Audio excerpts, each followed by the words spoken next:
Good morning.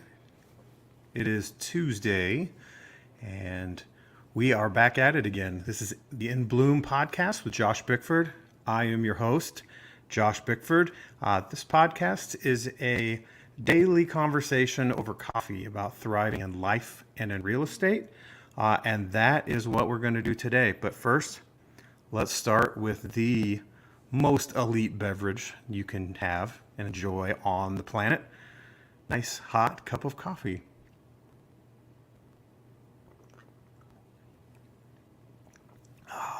So good. Um, this podcast plays into a little bit into the coffee culture in real estate. That's the best. Hey, let's get together for a cup of coffee, catch up, share your dreams, share your plans, share your hopes, all of that. It's the best. Connecting with people in the industry, friends, colleagues, all of that. That's what we want to do here. So yesterday, if you recall, we talked about the filter that all real estate data is filtered through. That it's a good time to buy a house right now. It's always a good time to buy a house. Any data that doesn't fit that specific narrative needs to go. And so we don't get access to that. So we talked through what that looks like. It's super important over the next few years to not be somebody who just repeats talking points that you're handed from giant corporations and from giant lobbying arms. It's important that you have access to your own data, that you're guiding your clients and your customers in the right direction for them, not the right direction for you or the right direction for the industry.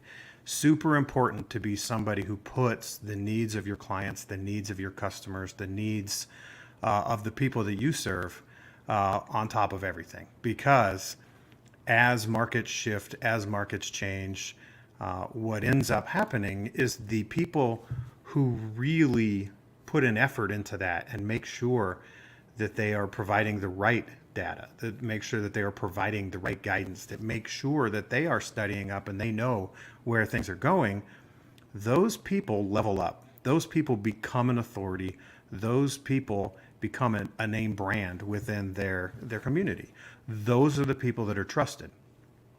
And the people who spend all day making TikToks about how good the market is, and the people who tell their clients to marry the home and date the rate, or tell them that rates are going to go down, so buy this house now and wait for rates to go down, and that don't have any basis in knowledge other than what they've been handed, those people are going to do the opposite. They're going to have names that aren't recognized. They're not going to be an authority. They're going to be thought of as people that are out for themselves. Don't want that for you at all. Want you to be able to sit down with your clients, guide them well, and become someone who leads your community forward. The next few years in our industry are going to be tough. And in tough times, you can level up or you can go somewhere else. Like, that's kind of the way that it works. There's no point in trying to struggle through this and, thinking that surviving what we're going through miserable is the way to go. You need to thrive. You need to take the opportunity, because that's what it is, take the opportunity in front of you to really build the business of your dreams and what you wanted for this business, for yourself, for your family, for your clients, all of that, for your future. Now's the time that we get to build that. So yesterday we talked all through that. If you didn't see it, I would recommend going back and listening to it, because how you inform people is super important. Today, I want to share something that, this is one of the things AI helped me with. So I'm sure we'll get into AI in the future on this podcast, because there's all kinds of people with different thoughts on that in real estate. But AI gave me the formulas to create this. So this, yesterday I talked about when the market really shifted last May here in Colorado, and how I realized that data was all late, that it was 2 months old, and that the market was moving faster than the data that was coming in. And so when you wanted to use this data from the MLS that they would compile for you to confirm your forecasting into the future, it didn't work because the data was so old. It was, for what we needed it for, it was worthless. So I started thinking of how could we have a real-time tool? How could I have something where I could search not in the entire market area, because go kind of Denver metro and the way out suburbs. What's going on in Aurora doesn't matter compared to what's going on in Boulder. Those are two totally different places. Castle Rock and Broomfield, or be in one of the you're in Park Hill in Denver, or you're in Colorado Springs. These two things don't correlate. And what we got to watch, and you're probably seeing in your market, if your market is one of them that's really moving, is every sub-market moves at a different speed and a different rate. And some of them, the change wasn't much, and others it was drastic. One of the things we saw was in areas where there was a lot of new construction, the builders really started cutting the price. And when they did that, that affected everything else too, because people are not going to pay more for used than they are for new. Just not the way it's going to work. So I wanted to make something that would help me to understand where I needed to forecast to. So in the end, what I came up with was a tool that you could use, which the link is below for you to download this. Tomorrow, there will be on my website, joshbickford.com, in the asset column, I'm going to have an entire how to use this, what I'm about to show you. And I'm going to make a YouTube video as well on how to use it, how to load it. So you can get it in written form, or you can get it in video form. This is a custom export off of your MLS. So there's just a few things that you'll have to change from that on your end, and then you can have this tool where you'll be able to sit down and show people all of this stuff. So this podcast is a little bit different. There's going to be some video element to it, where if you can't see the screen, it'll be a little bit harder to understand this. I would recommend, if you're listening to this in audio, to jump over on YouTube and take a look. And then you can also, if this is after today, March the 28th. So if it is, if you're listening to this in the future, then I would just go to the website and look for this in the asset column. I will link it. This is a super, super cool thing. This will show you exactly what is going on by zip code and by county. So when you pull a zip code, the county will pull the county data as well. So you can see if there's some variance between county and zip code. So maybe you're in a zip code where it's really moving and the county really isn't. Maybe you're, vice versa. You will be able to see all of this. As as markets move and change, if you've ever looked at a stock market chart, or you've ever looked at the charts that show the median price in an area or anything, it's never up and to the right, or it's not smooth. It's lots of up and downs, and it'll basically climb over a little while, and then it'll basically fall. But there'll be times when it's up and down. So none of these are perfect. The backwards looking data that is showing you what has happened over the last 6 months, broken down, that is accurate. The forecasting part of this, I would highly recommend that you use your own, your own market expertise. If you don't have market expertise, you need to work on that. That is going to be very important to really, really become an expert in your local market, so that you are the go-to source for all information when it comes to the specific type of real estate that you do, or the specific, if you work with investors, that there's nobody better in your area for an investor to talk to than you.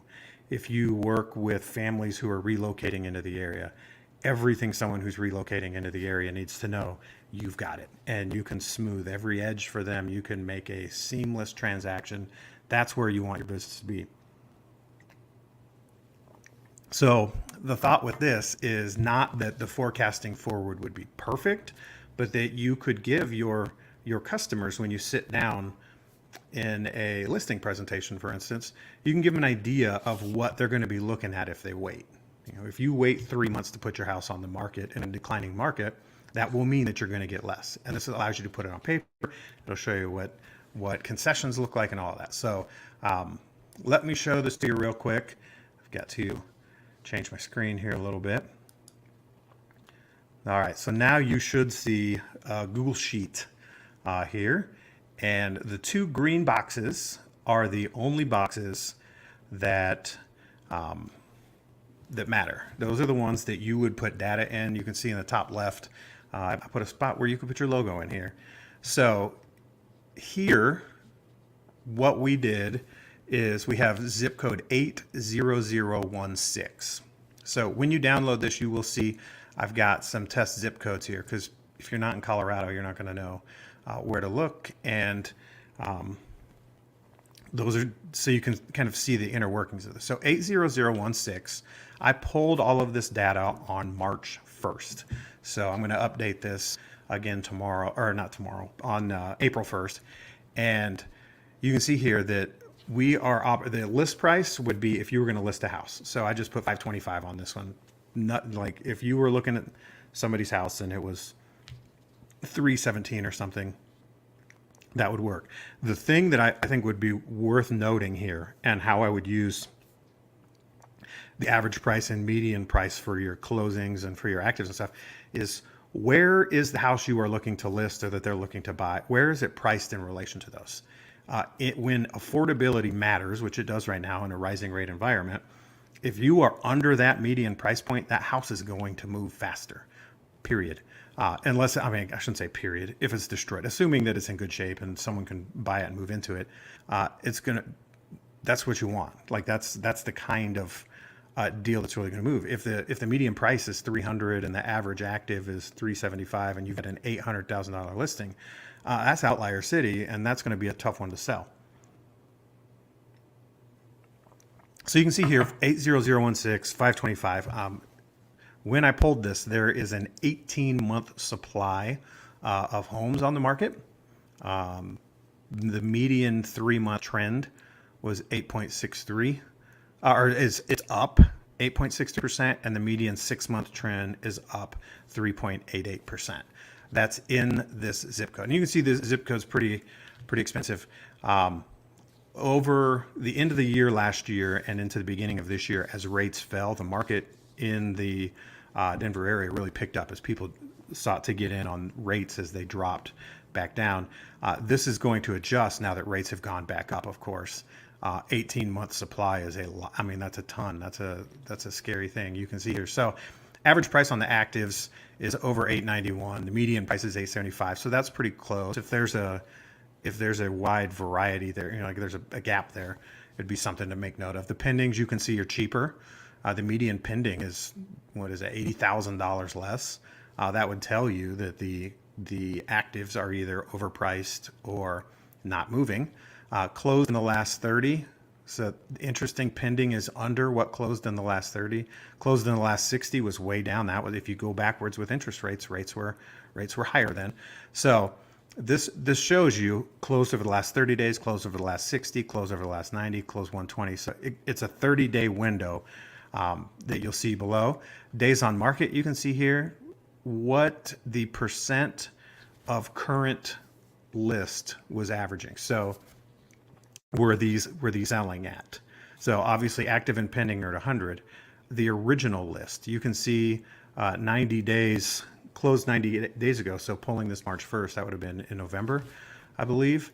It was, almost a 7% discount from original list. And when you look at, median price points, I mean, that's a lot of money right there. So below, you can see the county.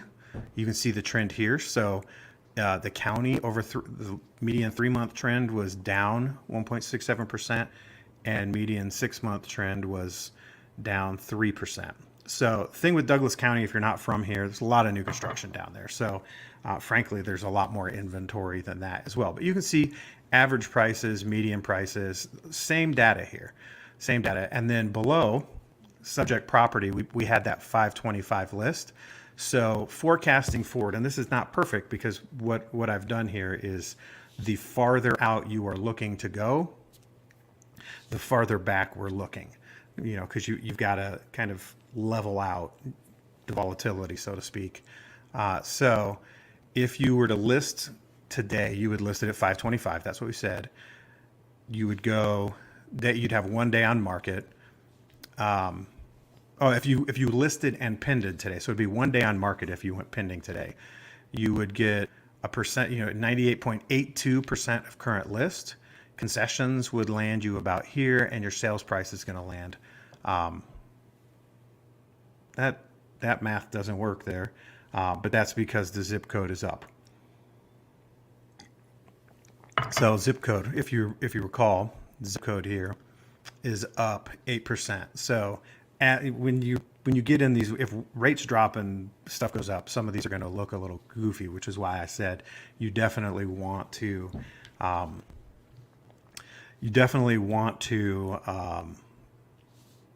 apply your own kind of knowledge here. So if you waited 30 days because the market's going up a little bit, you might list it a little bit higher. You'd expect to be on the market for almost 70 days. You would take nearly, or a little bit over a 3% discount. Concessions about $3,000, and you should expect to land around 510. You can say 60 days it goes through there, and 90 days. So what the attempt here is to do is to kind of show what happens over time. As rates continue to climb, we're not going to see as much of the appreciating numbers. They're going to be down, and that will make it. You can show, hey, if you wait 90 days and we're losing, the market's going down by a few percent per year, that actually costs you money. It would make sense to get ahead of it, for sure. And then we've got some charts here that will pull everything as well, so that you can kind of show within the zip code. This is the median and average prices, and in the county, this is what it looks like as well. And you can see they're both pretty flat. Let's switch to another zip code here so you can see 80550. So you go right here.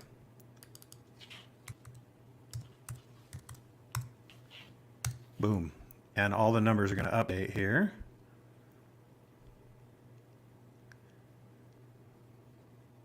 Takes a second. There's a lot of data in there. Okay, so you can see here, this one's really interesting. There's more than 7 months supply. Median 3-month trend is 3.66% up, but 6 months is down 9, which is pretty interesting. It's going to show you, you can see the county is basically flat over the last 6 months, and you can see that within the charts.